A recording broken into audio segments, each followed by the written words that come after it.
All right, we're back on Studio 40 Live, ready to go. Derek, man, he had so much to talk about. I wanted to keep him around to learn more about that stuff at the boardwalk. It's awesome. He had some flip-flop shopping to do. He did, exactly. That's what he does. That's what he does. You had to go. You ready for the 30-mile zone, Scott? Always ready. Always ready for Branson Quirk coming in hot. We missed you last week, buddy.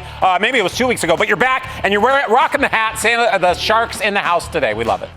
Well, unfortunately, I left the hat at home that Scott had very generously sent to me, but next time, I promise, again, like we spoke about, I'm going to be wearing these hats each week, kind of spreading them out. So, but I got Sharks on, so it's close enough to Sacramento, That's good. That's good. All right, let's hit our first topic. Let's get right to it. We don't want to waste any more time here. Aubrey Plaza, there's some news you guys found out about this, and then with her husband had wound up committing suicide. They were actually already separated.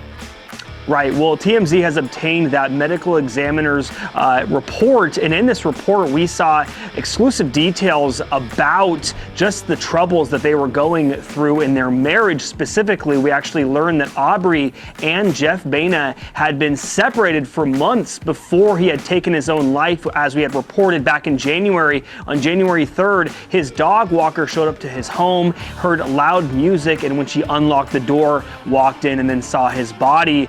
And then we know also from this medical examiner report that she had actually received, or Aubrey had received, a text message from him that morning at 7 o'clock in the morning, and that was the last time that she heard from him. She also told police that she was on a phone call the night before, but the thing is here, we don't know exactly the details about what that text said, what that phone call said. We know that she had been concerned about him previously back in October 2024, just about a month after they separated. They had been texting, and then she felt there was something going on with him, and she actually had called someone to do a welfare check on him at the time. But I always say we never know what people are going through. We don't know exactly why he took his own life. There was no suicide note left whatsoever. There was no drugs, no alcohol at the scene. So just very, very tragic, obviously. Oh, so tragic. Yeah. Just a very, very permanent solution to what probably, in most cases is a temporary problem. And it's just so sad because of how many people this affects. So appreciate you guys breaking it down, staying on top of it. The other one you're staying on top of, the Menendez brothers, whether it's a documentary on Netflix, and we are flooded with information, and you guys continue to turn over rocks and find more.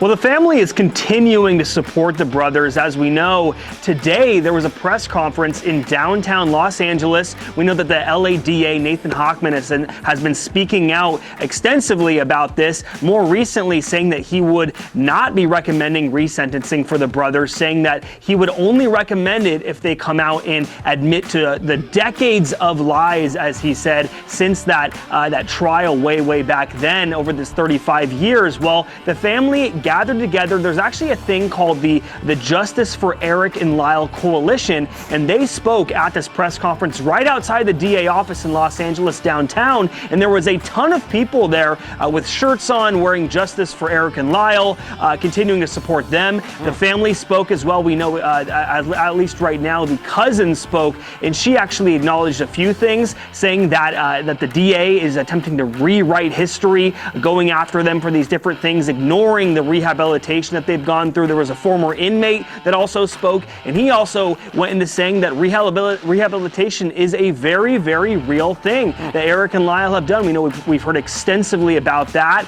and we also heard from the cousin. She actually acknowledged our podcast here at TMZ, Two Angry Men with Harvey Levin and Mark Garagos, where we actually spoke to the Menendez brothers on there, saying she was so proud of them for making that appearance and everything. So they are continuing to fight for Eric and Lyle. We know the cousin said that she's going to continue to fight for this regardless of what they said. We know right now that the governor is having them do a parole board review on them, a risk assessment. I know there's a lot here, guys, but the family's continuing to fight for them. As we said, just absolutely tons of information. And I can't believe it's been 35 years. Wow.